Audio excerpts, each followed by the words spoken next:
Cauliflower soup செய்ய தேவையானவை: 2 spoon எண்ணெய், 2 spoon நெய், 2 பிரிஞ்சி இலை,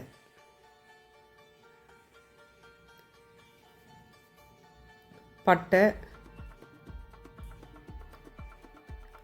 அன்னாச்சிப்பூ, கல்பாசி,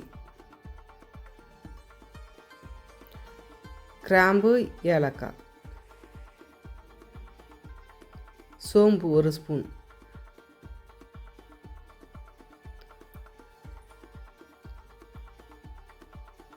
ஒரு ஸ்பூன் சீரகம், 1 ஸ்பூன் மிளகு, 3 பெரிய வெங்காயம், 3 பச்சை மிளகாய், 10 பல் பூண்டு இடித்து எடுத்துக்கணும். இஞ்சி இடித்து எடுத்துக்கலாம் 1 துண்டு, 3 தக்காளி நல்லா வதக்கி எடுக்கவும். சுத்தம் செஞ்ச காலிஃப்ளவரை சேர்த்துப்போம்.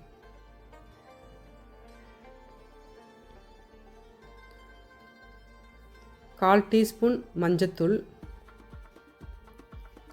1 ஸ்பூன் கறி மசாலா. கறி மசாலா இல்லைன்னா கரம் மசாலா கூட சேர்த்துக்கலாம். தேவைக்கேற்ப உப்பு, 1 லிட்டர் தண்ணி,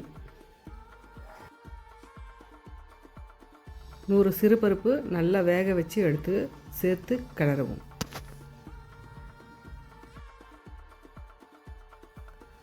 பதினஞ்சு நிமிடம் நல்லா மூடி வேக வைப்போம்.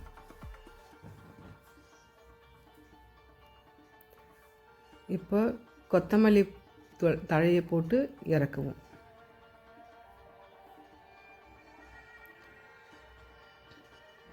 Cauliflower soup ready.